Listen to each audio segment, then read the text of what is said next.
Platform पे का सक्रिय हैं, एक डिजिटल मीडिया में सक्रिय है, 2 लोग नियमित रूप से वहां घर में अपना अखबार पढ़ते होंगे और 2 लोग केवल टेलीविजन देखते होंगे।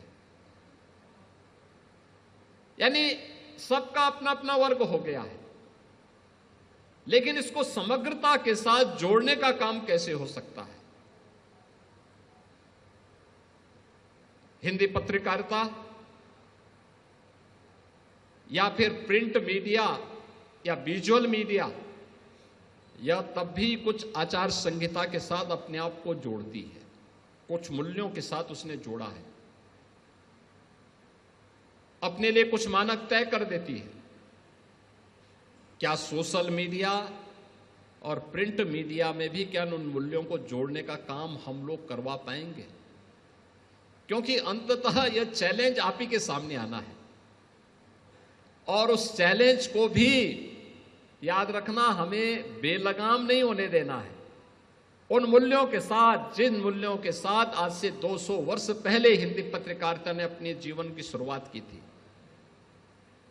उसके पीछे का भाव राष्ट्र था, देश की स्वाधीनता थी, एक भारत श्रेष्ठ भारत का भाव था। वह भाव हमारे साथ जुड़े रहना चाहिए और उस भाव के साथ हम सत्य ही सर्वश्रेष्ठ है, उस भाव के साथ अगर कार्य कर सके तो मुझे लगता है कि यह देश के हित में है, समाज के हित में है और उसके लिए आपका दायित्व बनता है कि हम उस कार्यक्रम को आगे बढ़ा सकेंगे, उनको भी अपने इस प्लेटफॉर्म का हिस्सा बना पाएंगे एक साथ मिलकर के। क्योंकि आज के दिन पे तो प्रिंट मीडिया है तो प्रिंट मीडिया के अपने उसका सोशल मीडिया का भी और डिजिटल मीडिया का भी अपना एक प्लेटफॉर्म होता है और डिजिटल प्लेटफॉर्म भी उसका अपना है। अच्छा काम कर रहे हैं, वहां पे कहीं कोई समस्या नहीं। समस्या कहां होती है? जहां पर कोई इंडिपेंडेंट किसी एक कार्यक्रम के साथ जुड़ा है और वह अपने एक नेगेटिव अप्रोच के साथ समाज में अफवाह पैदा करना, समाज को गुमराह करना, समाज में एक ऐसा वातावरण पैदा करने का प्रयास करना जिसके कारण अव्यवस्थाएं पैदा होती है। उन चीज़ों को हमें देखने की आवश्यकता है।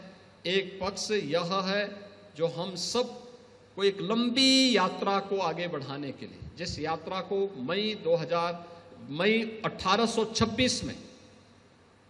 1826 में जिस यात्रा को कोलकाता से स्वर्गीय विवेक कुमार शुक्ला जी ने प्रारंभ किया था, उस यात्रा को एक लंबी दूरी तय करने के लिए आवश्यक है कि आज मीडिया के अलग अलग आयाम में परस्पर समन्वय और परस्पर समन्वय के साथ साथ प्रिंट और विजुअल मीडिया के उन मूल्यों के साथ उनको भी जोड़ने के लिए अगर हम कुछ कर सकेंगे, उस दिशा में एक नए प्रयास को आगे बढ़ाने की आवश्यकता है।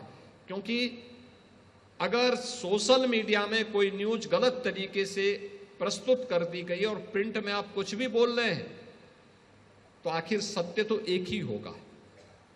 अब प्रिंट सत्य है या सोशल मीडिया सत्य है, इसमें कंफ्यूजन की स्थिति पैदा होकर के आम जनमानस को खिन्न करेगा और उस प्रकार की स्थिति, कंफ्यूजन की जो स्थिति होती है, हमेशा खतरनाक होती है। वह नहीं होना चाहिए।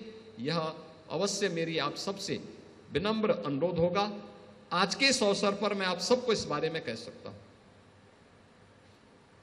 कि सरकार मूल्य और आदर्शों के साथ आपके साथ खड़ी है और हम लोगों ने तो बार बार कहा है, हमारी सरकार जीरो टॉलरेंस के तहत काम कर रही है। हमारी सरकार पूरी मजबूती के साथ प्रदेश के अंदर जीरो टॉलरेंस अपराध और अपराधियों के प्रति है, तो हमारा जीरो टॉलरेंस भ्रष्टाचार और भ्रष्टाचारियों के प्रति भी उसी मजबूती के साथ आगे बढ़ रहा है। और हम लोगों ने इस बारे में मैंने कह रखा है, देखिए मैं इस बात को कहता हूं, वेलफेयर स्कीम का लाभ समाज के हर तबके को मिलना चाहिए।